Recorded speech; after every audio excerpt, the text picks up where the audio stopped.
La palabra del Señor dice en el libro de Proverbios, nos está diciendo el capítulo 10 de Proverbios, en el verso 22, dice, la bendición del Señor es la que enriquece, y Él no añade tristeza con ella.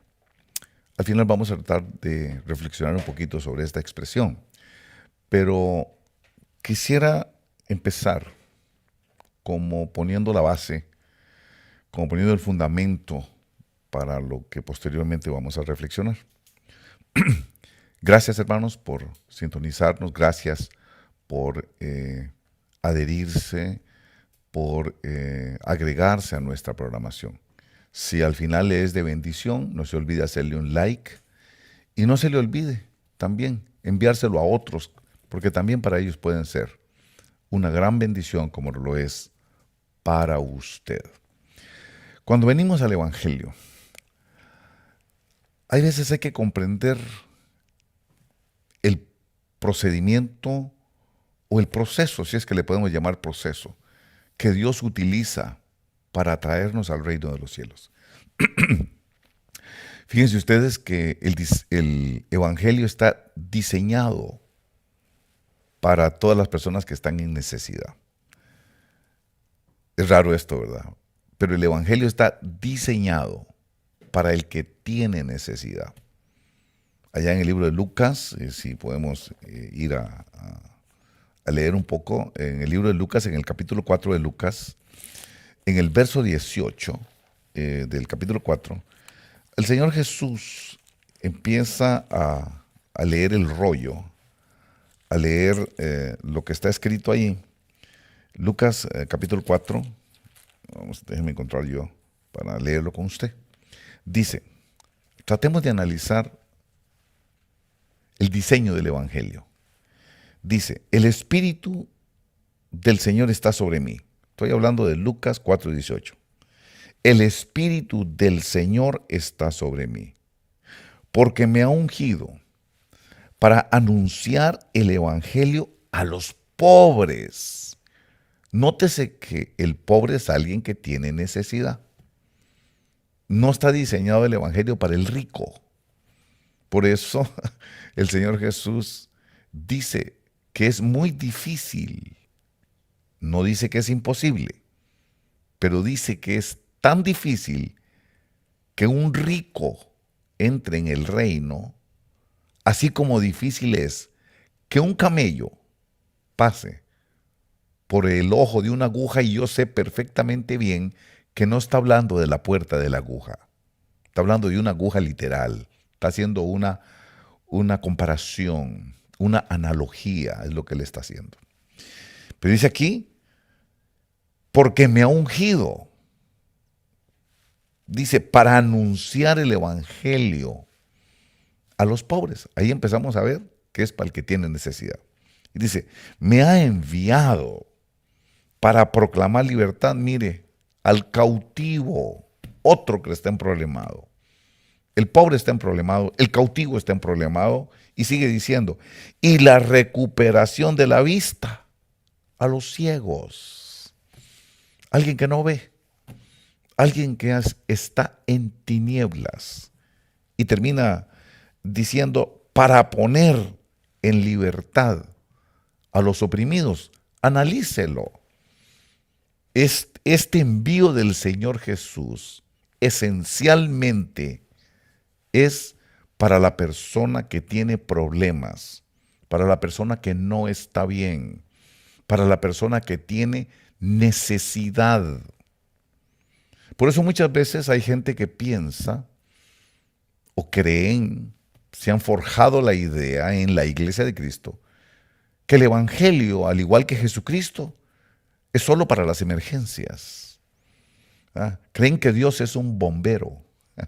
Creen que Jesucristo es un paramédico y viene y lo inyecta y le pone ahí unas curitas y ya lo manda y se va. Y ya la persona sigue viviendo como vivía antes. Un Dios solo para las emergencias. Pero no es así. El Evangelio no es solo para las emergencias. Utiliza las emergencias. Utiliza los emproblemamientos. ¿Por qué? Porque cuando una persona no tiene problemas, la persona siente o cree o se imagina que no tiene necesidad de Dios. Eso es lo que pasa con el rico, en términos generales. El rico piensa que no necesita a Dios. El rico cree que a Dios solo lo necesitan los pobres, los emproblemados. Él no necesita. Él confía en sus riquezas, él confía en su cuenta bancaria, él confía en sus posesiones. Por eso es que es tan difícil, no es imposible, pero es muy difícil que un rico entre en el reino de los cielos. Por eso el diseño del envío de Jesucristo a la tierra, el diseño es para el pobre, para el oprimido, para el cautivo, para el ciego, para el necesitado. Por eso usted va a ver que es mucho más fácil presentarle a Jesucristo a alguien que tiene problemas que a alguien que siente que no tiene ningún problema, porque esa persona cree que no tiene ninguna necesidad, no necesita de Dios. Él no necesita. Entonces por eso el Señor viene a los emproblemados. Ese es el diseño del Evangelio.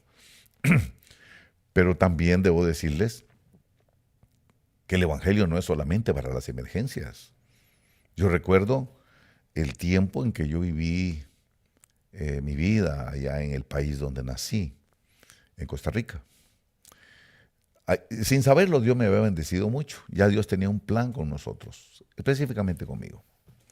Haber nacido en una jungla, haber nacido en una tribu de la que no me avergüenzo de ninguna manera, y haber servido en la Iglesia Católica, más por obediencia a mi padre que por convicción. Haber estudiado en un seminario católico, haber tenido la oportunidad de ir a la Universidad de Costa Rica, el privilegio de haber trabajado a la par de un presidente tan brillante como don Daniel Oduber Quirós, que ahora es benemérito de la patria allá en ese país. Todas esas cosas me hacían pensar que yo no tenía necesidad.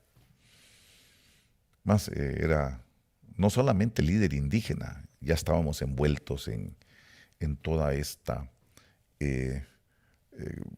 política, como dice Javier Milei, toda esta casta política, ¿verdad? Estábamos metidos en eso. A mí me había dado cuenta que eso podía producir buenos dividendos, ¿verdad?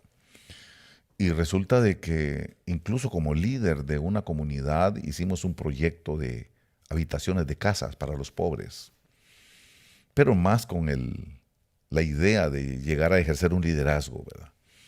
Y recuerdo que los evangélicos llegaban a las reuniones porque también necesitaban casa, eran pobres. Y de vez en cuando aparecía alguno que me quería presentar a Jesucristo.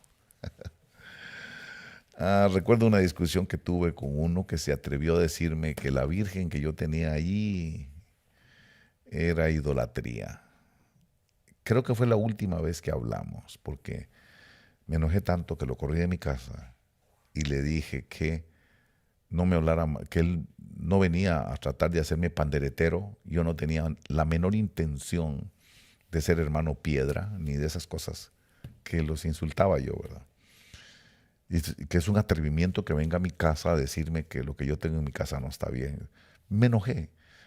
Eso es un mal evangelista. No, yo creo que tenía ganas de que yo fuera salvo, pero no supo entrarme, no supo presentarme al Señor. Ahí es donde fallan muchas veces los evangelistas. Y yo me enojé tanto que no quise volver a saber nada. Tragasantos, les decía yo a todos ellos, ¿verdad? Esos hermanos pandereteros, esos que son hermanos piedra, ¿verdad? Así les decíamos. Bueno, ¿por qué yo hacía eso? Porque yo pensé que no tenía necesidad. Pero un buen día, el Señor me apartó de mis amigos.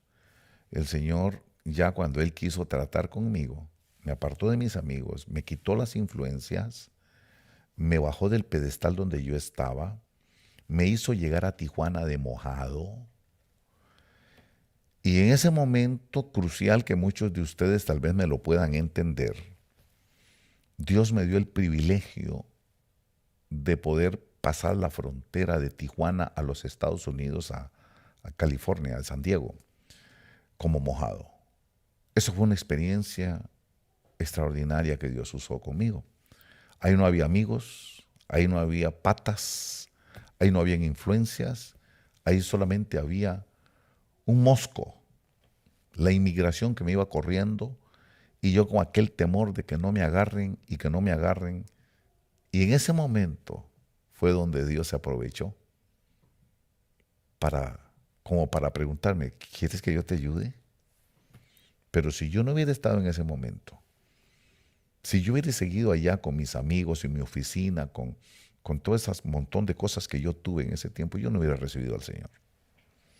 Era que iba corriendo, me venía persiguiendo la migra y yo no quería que me agarraran. Y yo sentí dentro de mi corazón el Señor empezó a hablarme a la mente, así mi cabeza me empezó a hablar.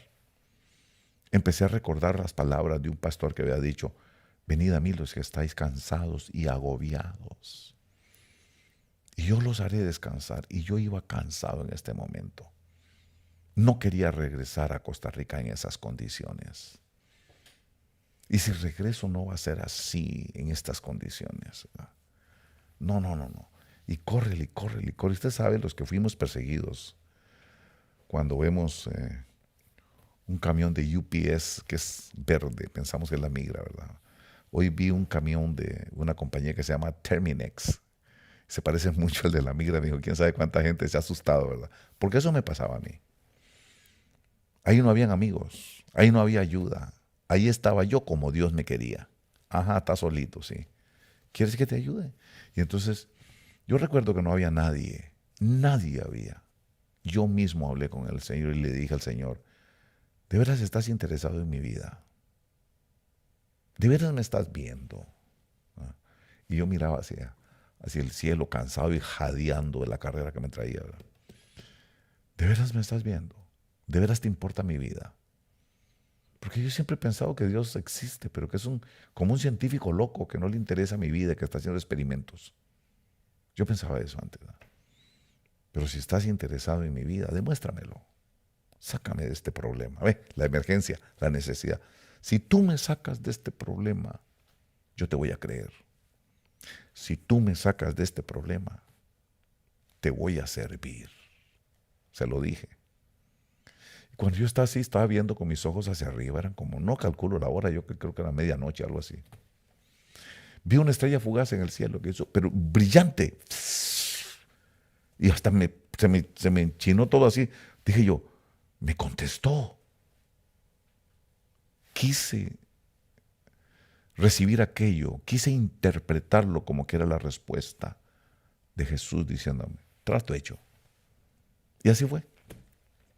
Pero si no hubiera sido ese momento de calamidad, de miedo, ese momento en donde yo me sentía solo, ese momento donde yo sabía que yo solito no lo iba a poder hacer, fue en ese momento que yo recibí al Señor Jesús y donde Él cambió mi vida para siempre. Dios utiliza esos momentos de necesidad. A veces es una enfermedad, a veces es la migra, como en el caso mío, pero a veces son dictámenes de un doctor, un cáncer terminal. A veces es la destrucción del matrimonio. A veces es un hijo que lo hace sufrir a uno, un hijo en drogas, un hijo que ha tomado una mala decisión y está arruinando para el resto de su vida, su propia vida. Y uno no haya qué hacer. Y entonces es cuando uno viene y dice, Señor, ya yo lo he intentado todo, le he hablado, lo he mandado a terapia, lo he mandado a rehabilitación, he hecho esto, Señor, he ido al doctor y la respuesta es negativa. Y entonces es cuando uno se vuelve a ver y dice, Dios, ayúdame. Pero es porque uno está en necesidad, Por eso Dios diseñó el Evangelio así. Pero el Evangelio no es eso, no es solamente para sacarte de una emergencia. Y después de que pasó la emergencia, vuelves a ser igual. El Evangelio no es solo para los sustos. Eso es lo que hay que entender después. Porque los sustos pasan. Y uno, si es como las gallinas, le pasó el susto, cacareó y todo, y después volvió a hacer lo mismo. Y eso es lo que quiero decirle hoy. El Evangelio no es solamente para sacarte de una tribulación temporal, de una enfermedad que ya te ibas a morir. Entonces, para que no se muera y recibía a Jesucristo.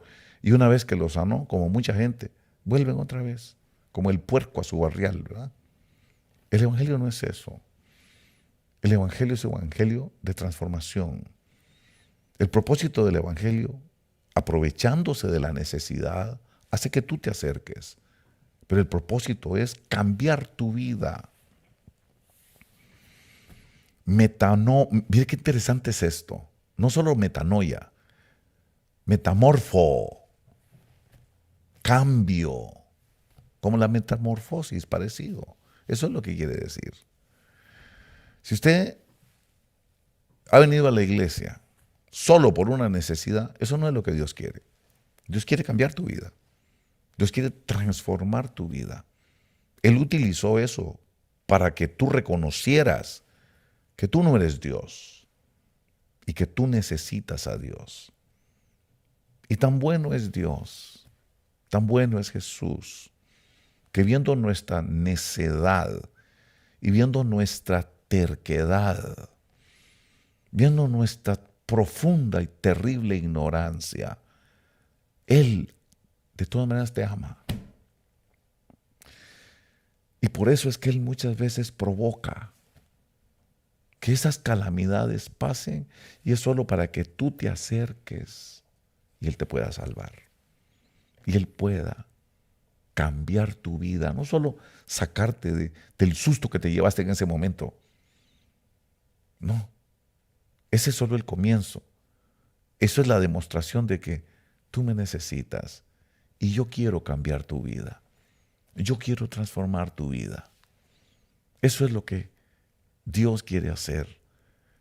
Por eso es que Él comienza siempre aprovechándose de algún tipo de necesidad que tenga usted o tengamos nosotros. Pero en el fondo lo que Él quiere es transformar nuestra vida, cambiarnos a nosotros, transformarnos a nosotros. Por eso que usted va a ver allá en el libro de Segunda de Corintios, en el capítulo 3, si usted tiene su Biblia por ahí, mientras usted busca Segunda de Corintios, capítulo 3, verso 17, y yo me tomo un poquito de café. Un tintico, como le dicen allá en Colombia.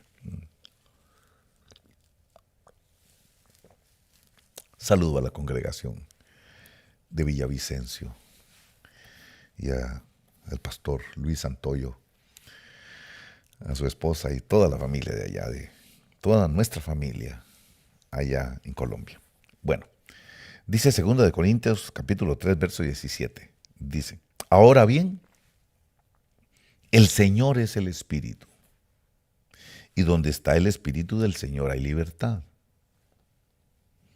Dice el verso 18, pero nosotros todos, con el rostro descubierto, contemplando como en un espejo la gloria del Señor, estamos siendo transformados en la misma imagen, de gloria en gloria, como por el Señor, el Espíritu. Esto es tremendo, la palabra transformados. Estamos siendo transformados.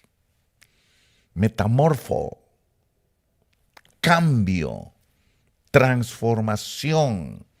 Eso no es solamente sacarte de un incendio que tenías ahí. Eso no es únicamente el propósito de Dios, no es nada más sacarte de un sustazo que te llevaste. No, aquí está diciendo que es transformación, cambio, meta, cambio. Y fíjese qué interesante porque dice que el cambio lo desarrolla el espíritu. El que nos cambia es el espíritu. Mire, un árbol malo no puede dar buenos frutos. El fruto malo es porque el árbol es malo. Pero ¿qué es lo que hace al árbol malo? Su naturaleza, su raíz. Por eso, ¿cómo hacemos para cambiar esa naturaleza? Para cambiar esa raíz. Y eso, cambiar la naturaleza, eso solo lo puede hacer el espíritu. Porque la naturaleza de algo es su espíritu. Y el único que puede hacer esa transformación, ese cambio, es el espíritu. Por eso dice, estamos siendo transformados en la misma imagen del Señor Jesús. De gloria en gloria. Por eso usted se va a encontrar en la iglesia personas que pecan. Sí, hay muchos adúlteros en la iglesia. Muchos fornicarios en la iglesia. Claro que sí los hay. Hay mucha gente que todavía miente, que todavía roba, que están batallando con las drogas, por ejemplo. Cualquier persona que haya experimentado ese fenómeno de la adicción a las drogas se da cuenta que el cambio no es fácil. Muchas veces el cambio es paulatino, especialmente en nuestro caso espiritual, porque dice la Escritura que la senda del justo es como la luz de la aurora, que va en aumento, poco a poco, poco a poco, poco a poco, hasta que el día sea perfecto, hasta que llegue al mediodía ya no va a brillar más. Pero desde que amanece, la luz va en aumento, crecimiento, crecimiento. Y así es usted, y así soy yo, y así somos todos. Por eso no somos perfectos. Pero el Espíritu está provocando una transformación de gloria en gloria, poco a poco. Todo no es una sola gloria, todo no es de un solo tiro. Es poco a poco, como por el Señor, el Espíritu. Es el Espíritu el que nos cambia. Es el Espíritu, la naturaleza de Dios en nosotros. Pero hay batallas internas. Muchas veces, como dice el apóstol Pablo, no hago el bien que quiero, dice el apóstol Pablo, sino el mal que no quiero, eso es lo que hago, eso es lo que practico. Y si lo dice el apóstol Pablo, que era un apóstol, ahora imagínense los pobrecitos ovejitas, ¿verdad? Que van detrás de los pastores. Más batallas tendrán. Por eso tratémonos con compasión. Al que peca, no lo pateemos, no lo destruyamos. Tratemos de restaurarlo con el amor de Dios, con comprensión, con paciencia, sabiendo que la senda del justo es como la luz de la aurora y que lo que Dios está haciendo es de gloria en gloria, de experiencia en experiencia. Lo que está haciendo es una transformación, un cambio. Por eso, qué importante es entender estas cosas cuando venimos a la iglesia, porque en la iglesia te vas a encontrar, no vas a encontrar la gente con alitas volando en los aires, gente que solamente están como la Madre Teresa de Calcuta, que me imagino que usted ya sabe la historia de la Madre Teresa de Calcuta. No era tan santa como la gente pensaba, ¿verdad? Sus problemas tuvo, porque es un ser humano. Peleó contra su carne tal vez. Tenía, como tenemos todos, nuestras batallas contra la vieja naturaleza. Por eso es que el Señor, por el Espíritu Santo, nos está poco a poco transformando. Primero nos atrae, utilizando los problemas, utilizando las dificultades, utilizando las enfermedades. Pero lo que Él quiere después es empezar un proceso de cambio, un proceso de transformación.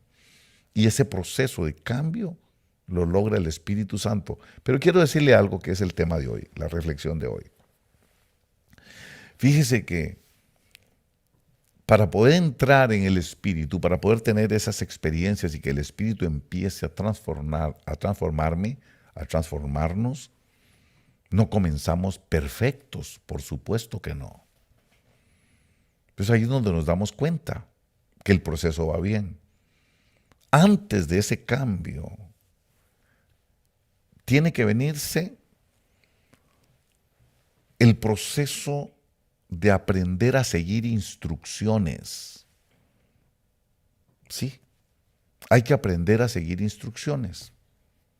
Por eso usted va a ver que en el capítulo 28 del libro de Mateo, Mateo 28, si usted tiene su Biblia por ahí, le doy tiempo que lo busque para que lo lea conmigo.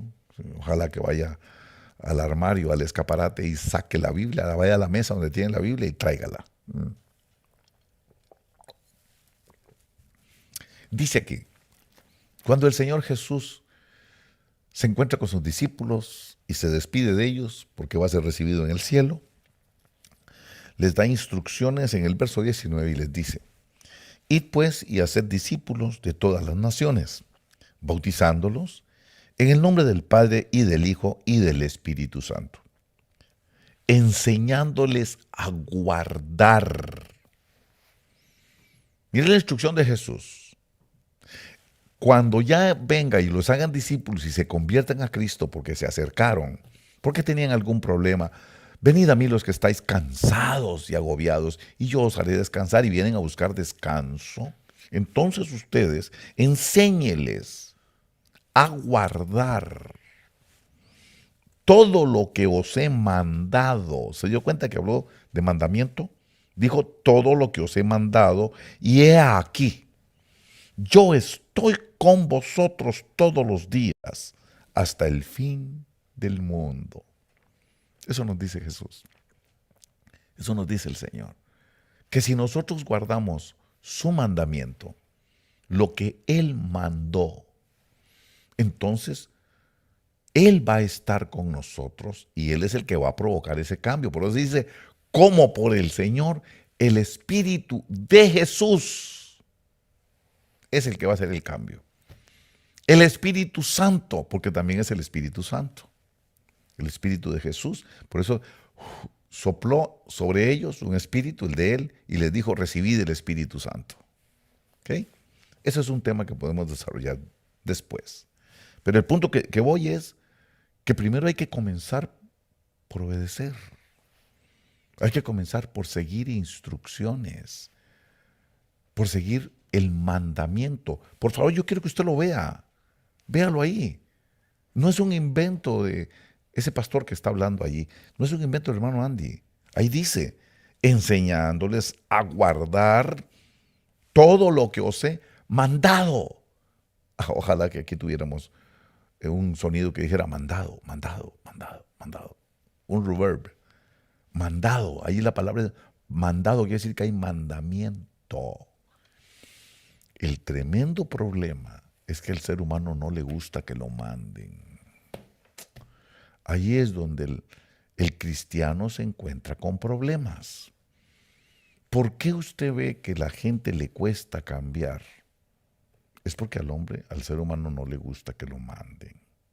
No le gusta seguir instrucciones. Además, estaba observando Segunda de Tesalonicenses, aquí en una versión que es la Reina Valera del 60. Estaba leyendo Segunda de Tesalonicenses, donde nos habla del misterio de la iniquidad. Segunda de Tesalonicenses capítulo 2, desde el verso 7, lo puede leer en su caso usted, hasta el verso 12. Ahí habla del misterio de la iniquidad. Pero me llama esto la atención, hablando de la iniquidad. Dice, porque ya está en acción, así dice esta versión, ¿verdad? Porque ya está en acción el misterio de la iniquidad. ¿Okay? Esta palabra iniquidad es la palabra 458, anomia. Esta palabra significa violación de la ley. Quiere decir estar sin ley. Quiere decir no tener ley. Y es que eso es lo que pasa con muchas personas que son anomos. No quieren seguir ninguna instrucción. La carne no quiere obedecerle a nadie. Es más, si usted sigue leyendo en el verso 8, dice, entonces se manifestará aquel inicuo a quien el Señor matará con el espíritu de su boca. Esa palabra inicuo, anomos 459, dice, el que vive sin ley, el que está sin ley. Y es lo que sucede en este tiempo. La gente no quiere tener ley.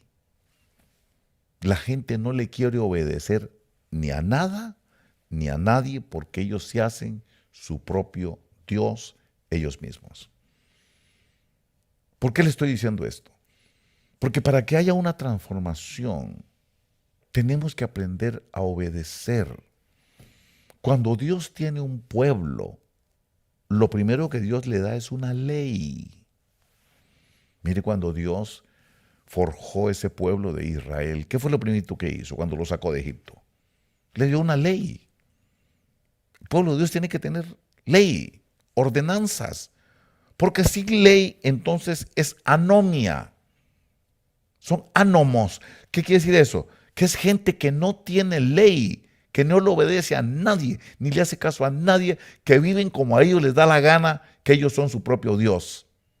Por eso cuando tenemos una relación con Dios, Dios nos va a poner ley, Dios nos va a poner mandamiento, Dios va a hacer que vivamos de la manera como Él quiere que vivamos y no de la manera que la anomia, la iniquidad quiere que vivamos. La iniquidad no le obedece a nadie. Por eso el inicuo no tiene ley. No se le pueden poner reglas porque él se manda él solo. Él se gobierna solo, no quiere tener gobierno. Quiere siempre él ser su propio mandador, su propio mandato, su propio Dios. Y con Dios no se puede hacer así. Por eso es que Dios nos pone pastores. Por eso les está diciendo a ellos, id y enseñarles a guardar todo lo que yo les he mandado, que vivan su vida por mi mandamiento. ¿Cuál es el mandamiento del Señor? Comenzando, el amor. Amaos los unos a vosotros, como yo los he amado. Por eso tengamos compasión con el que cae. Cuando una persona cae, claro, por supuesto, no vamos a aplaudir el pecado, por supuesto que no. Pero nuestra obligación es restaurar con misericordia al que cae, al que peca, al que comete errores. Obviamente no lo podemos poner en una posición de eminencia, pero lo tenemos que tratar como un hermano o una hermana a los que tenemos que restaurar. Que no se pierdan, que no se vayan al mundo, que no se vayan al infierno, que vean que en la iglesia hay restauración. Entonces, entendamos, para que empiece esa transformación, Jesús dice que tenemos que guardar un mandamiento que Él dejó, que Él les enseñó a sus discípulos. Y ahí es donde empieza lo que nosotros llamamos el pastoreo. Esa es la función del pastor. Ese es el trabajo de pastorear. Se supone que el pastor es el que conoce esos mandamientos. Esos mandamientos son el camino. El pastor conoce el camino, sabe por dónde tiene que conducir. Fíjese que la función pastoral es conducción. Es conducción. Todos necesitamos un pastor.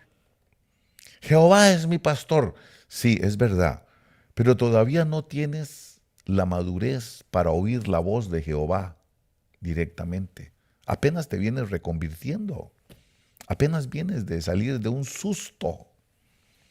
Apenas viniste llegando porque tuviste un problema y una necesidad. Todavía no tienes el Espíritu. Necesitas empezar a madurar en el Espíritu, a desarrollarte en el Espíritu para empezar a discernir la voz de ese Dios que te quiere conducir y que te quiere pastorear. Pero la función pastoral está allí durante ese tiempo en el que te empiezas a desarrollar y empiezas a crecer en la iglesia. Ahora, se supone que el pastor es el que conoce la instrucción, porque dice enseñándoles a guardar, enseñe, eso es lo que hace el pastor, enseñar. Lo que el pastor hace es enseñar. ¿Qué es lo que enseña? Los mandamientos, esos mandamientos de Jesús son el camino. Es por donde uno tiene que caminar, es por donde uno tiene que ir, es como uno tiene que conducirse, como uno tiene que vivir. Esos son esos mandamientos de Jesús. Y se supone que el pastor es el que enseña cuál es ese camino, de qué manera tienes que caminar, de qué manera tienes que conducirse, de qué manera tienes que vivir tu vida. Obviamente, cuando uno viene nuevo, uno no quiere obedecerle a nadie. Cuando uno viene llegando, como uno ignora, por la ignorancia, el apóstol Pablo dice que él fue perseguidor de la iglesia, pero que lo hizo en ignorancia. La gente en ignorancia se vuelven anomos, caen en la anomia, la iniquidad, la desobediencia, sin ley. Y esos sois muchos de vosotros. Eso es mucha gente que me está escuchando. Van a las iglesias, pero no hacen caso. Van a las iglesias, pero no se dejan pastorear. Van a las iglesias, pero no reciben la instrucción. Van a las iglesias, oyen el mensaje, pero ellos escogen escoger lo que les conviene. Ellos escogen escoger lo que ellos creen. Pero así no es. Por eso es que muchas veces cuesta mucho que se desarrolle Cristo en esas personas. Cuesta mucho que se desarrolle el Espíritu Santo. Y si no está el Espíritu de Cristo, si no está allí el Espíritu Santo, entonces no hay transformación. Entonces no hay cambio. Podemos pasar años en una iglesia sin cambiar, salvos que no cambian, salvos que no son transformados, salvos que no son convertidos. ¿Me entiende? Hay gente que levantó la mano y recibió a Cristo por fe. Sí soy salvo si recibiste a Cristo. Pero no te has convertido porque no ha habido en ti una transformación. Quiero ir terminando para cerrar este asunto. La idea es, ¿por qué nos falta tanta bendición? Lo que nos está diciendo el Salmo, si queremos regresar al Proverbio capítulo 10, verso 22, porque se supone que la instrucción de Jesús, ese mandamiento, el que sigue ese mandamiento de Jesús, el que oye a su pastor o a sus pastores y siguen la instrucción de cómo deben de vivir su vida conforme el mandamiento de Jesús, se supone que van hacia la bendición. Y eso es lo que todo pastor quiere, que usted llegue al punto de la bendición, que usted llegue al puerto de la bendición, a la meta de ser bendecido. Pero dice aquí, nos aclara algo, Proverbios capítulo 10, verso 22. Dice, la bendición del Señor es la que enriquece. Fíjese que ser rico no es pecado. Ser rico no es malo.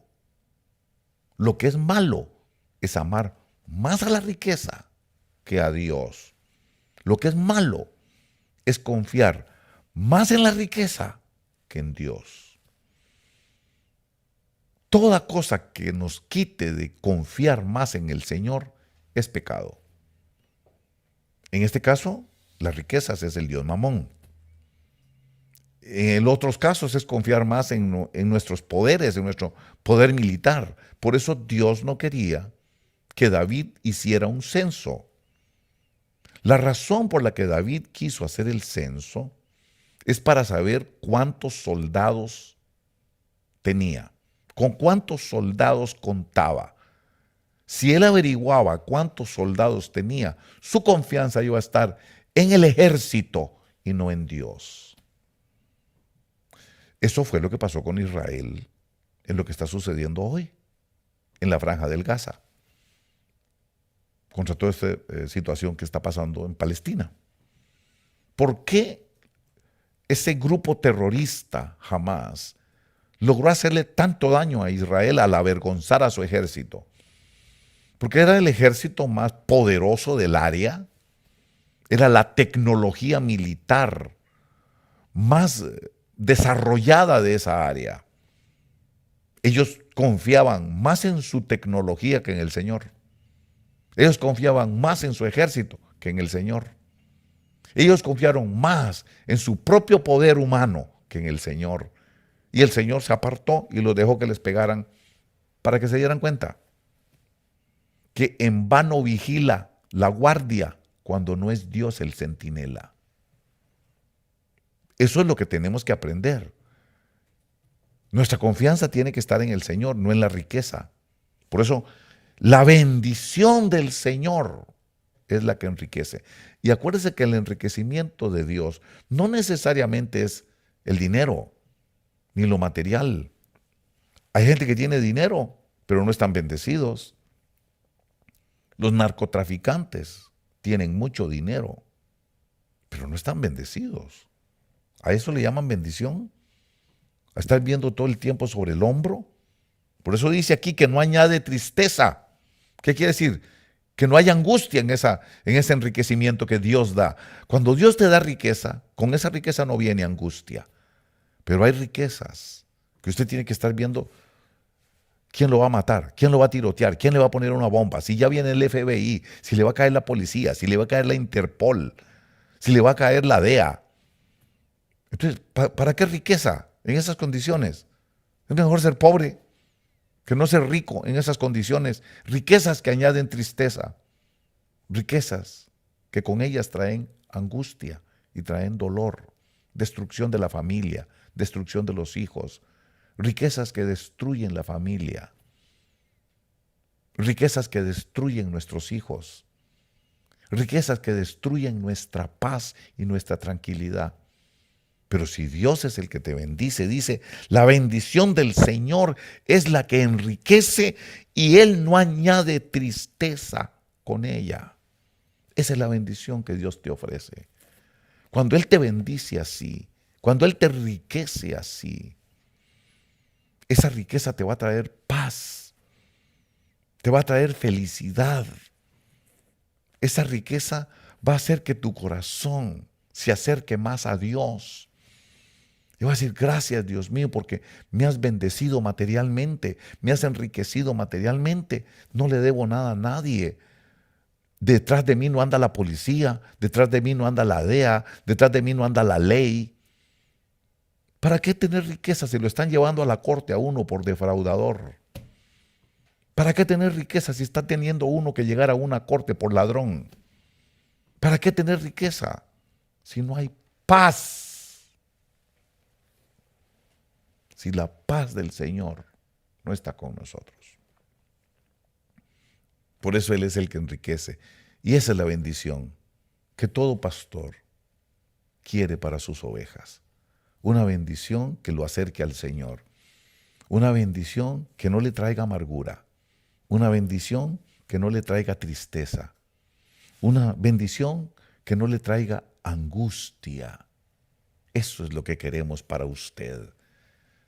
Por eso, cada vez que enseñamos, cada vez que predicamos, cada vez que compartimos estas reflexiones con usted, es como que estuviéramos dándole a usted ese mandamiento del Señor. El deseo de nuestro corazón es utilizar estas ondas radiales, esta internet, esta tecnología de ahora, para darle al pueblo del Señor el mandamiento que lo va a acercar a la bendición de Dios, a la riqueza que proviene de Dios, porque en esa riqueza no hay tristeza, no hay amargura, no hay angustia, no hay temor. Lo que hay es un gozo en Dios y el reconocimiento de que todo lo que tenemos se lo debemos al Señor y de que estamos y contamos con la bendición de Dios. Por eso el Señor Jesús, en su última instrucción que le da a los pastores, a sus apóstoles. Acuerde que le dijo a Pedro, el apóstol Pedro le dijo, pastorea mis ovejas, pastorea mis corderos, apacienta mis ovejas, pastorea mis corderos. ¿Cómo? Enseñándoles a guardar todo lo que os he mandado. Y eso es lo que nosotros queremos, compartirle a usted. Por eso, no sean duros de cerviz. Fíjense que al ser desobedientes no están siendo desobedientes con el pastor. Están siendo desobedientes con el mandamiento de Jesús. Y por eso no hay cambio, por eso no hay transformación. Le invitamos hoy a que nos acompañe a la iglesia Obra de Orange. La dirección la está viendo usted ahí al pie de su pantalla, 2232 South Harbor Boulevard, en la ciudad de Anaheim, aquí en el sur de California, en el condado de Orange. Por eso se llama la Obra de Orange. Le invitamos a que esté el próximo domingo con nosotros. Nuestro servicio de alabanza comienza a la 1:30 de la tarde. Véngase usted preparado a recibir. Véngase usted preparado a glorificar al Señor. Venga preparado a tener una experiencia con el Espíritu. Porque es el Espíritu el que nos cambia. Es el Espíritu el que nos transforma. Venga con el anhelo y el deseo de tener una experiencia espiritual. Venga con ese deseo, porque lo que usted desee es lo que va a lograr. El anhelo que tienes en el corazón, eso es lo que Dios te va a dar. Que ese anhelo sea tener una experiencia con el Espíritu, porque ahí dice que estamos de gloria en gloria, siendo transformados en la imagen del Señor, como por el Señor, el Espíritu. Venga, no solamente a oír la palabra, la instrucción, el mandamiento que lo va a conducir a usted a la bendición, sino venga también con el anhelo y el deseo de que glorificando al único Dios verdadero, por medio del Espíritu Santo, por medio del Señor Jesucristo, usted pueda tener una experiencia con el Espíritu. Y ese Espíritu es el que lo va a cambiar. Ese Espíritu es el que lo va a transformar. Lo esperamos el domingo, 1:30 de la tarde, en la Obra de Orange. Muchísimas gracias, hermanos, y que el Señor les bendiga abundantemente.